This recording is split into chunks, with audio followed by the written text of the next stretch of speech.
શક્તિસિંહ ગોહિલ આપણી સાથે છે, એમની સાથે સીધી વાત કરીએ.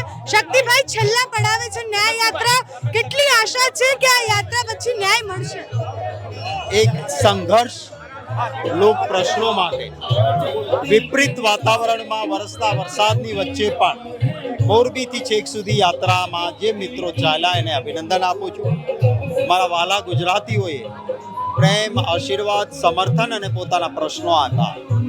યાત્રા શરૂ થઈ એટલે જે સરકાર પીડિતો પરિવારની વાત સાંભળતી નહોતી, એમણે સામેથી એમને મળવા જવું પડ્યું, એમની વાત સાંભળવી પડી.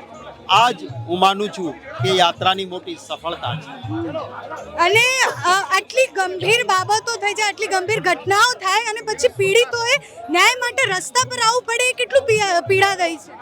ખરા અર્થમાં જ્યારે આવી ઘટના બને ત્યારે એના આંસુ લૂછવા સરકારે પહોંચવું જોઈએ, સરકારની જવાબદારી છે.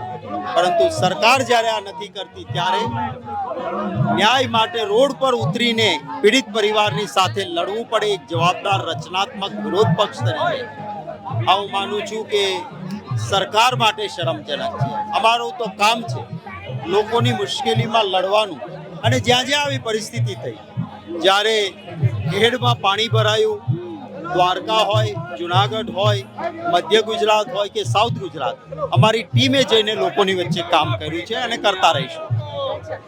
શક્તિભાઈ, અંતે બધાનું એવું કહેવું થાય છે ને આરોપ એવા લાગે છે કે આ તો પોલિટિકલ છે. ભાજપ પણ જ્યારથી યાત્રા નીકળી ત્યારથી એવું કહે છે કે આ તો પોલિટિકલ યાત્રા છે. પોલિટિકલ તમે કેવી રીતે કહી શકશો? ન્યાય માટેની લડત લડીએ એને પણ પોલિટિકલ? શું મોરબીમાં જે લોકોના મૃત્યુ થયા એના માટે ન્યાય હજી પણ ન મળ્યો હોય ને લડાઈ કરીએ? કે રાજકોટમાં નાના નાના ભૂલકાઓ જે રીતે અવસાન થયા, સળગીને ખાખ થયા હોય, એમને કોઈ સંજોગોમાં અવાજ પણ સરકાર નહોતી સાંભળતી. આ તો ન્યાય યાત્રા નીકળી તો સરકારે પરિવારોને મળી, તો એને તમે પોલિટિકલ કહેવું એવું માનું છું યોગ્ય નથી. શરમ કરો, શરમ કરો, શરમ કરો, શરમ કરો,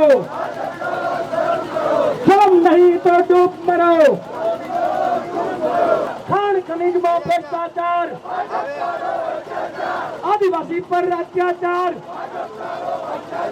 દલિતો પર લાઠીચાર્જ, ગરીબો પર લાઠીચાર્જ, ખેડૂતો પર ભ્રષ્ટાચાર, અરે જમીન ખાઈ ગયા ભ્રષ્ટાચાર.